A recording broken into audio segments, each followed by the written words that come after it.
চট্টগ্রামের বাজার পরিস্থিতি জানাতে সরাসরি যুক্ত হচ্ছেন সহকর্মী ইশতিয়াক শান। ইশতিয়াক, বাজার দর কেমন দেখছেন? সবশেষ খবরাখবর আমাদেরকে জানান।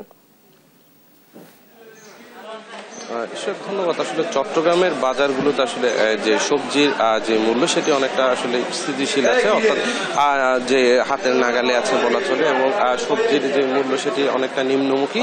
অন্যদিক থেকে যদি বলি যে মাংসের বাজার, সেটি কিন্তু আসলে প্রতি সপ্তাহে আসলে যে মাংসের মূল্য সেটি কিন্তু আসলে প্রতি সপ্তাহে আসলে বৃদ্ধি পাচ্ছে।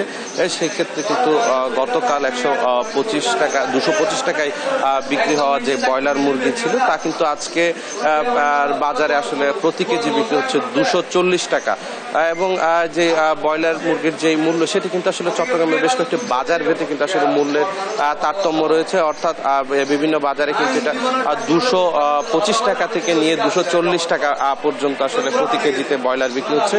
অন্যদিক থেকে চট্টগ্রামের বাজারে দেশি মুরগি বিক্রি হচ্ছে 600 থেকে 620 টাকা প্রতি কেজিতে, এবং এছাড়া যদি আসলে মাছের বাজারের কথা যদি বলতে চাই, তো চট্টগ্রামে কিন্তু যে মাছের বাজার সেটি অনেকটা চড়া মূল্যে আসলে বিক্রি হচ্ছে। সেই ক্ষেত্রে যে রুই এবং আকার ভেদে কিন্তু 400 থেকে 600 টাকা পর্যন্ত প্রতি কেজিতে বিক্রি হচ্ছে, এবং একই সাথে যে মাংসের বাজার সেটি যদি বলি যে মাংস প্রতি কেজিতে গরুর মাংস প্রতি কেজি বিক্রি হচ্ছে 750 টাকা হাড় সহ, এবং হাড় ছাড়া প্রতি কেজি গরুর মাংস বিক্রি হচ্ছে 850 টাকা প্রতি কেজি থেকে 900 টাকা প্রতি কেজিতে, এবং ছাগলের মাংস প্রতি কেজি বিক্রি হচ্ছে 1100 টাকায়।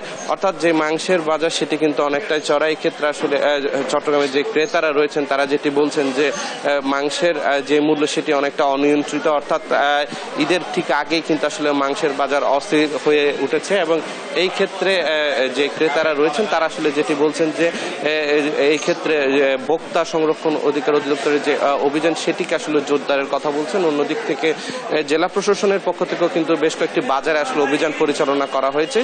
সেক্ষেত্রে চট্টগ্রামের বাজারগুলো যে মনিটরিং ব্যবস্থা সেটি জোরদারের কথা বলছেন আসলে ভোক্তারা। তো চট্টগ্রাম থেকে এই মুহূর্তে আমার কাছে ছিল সর্বশেষ সংবাদ। ইশতিয়াক, আপনাকে ধন্যবাদ।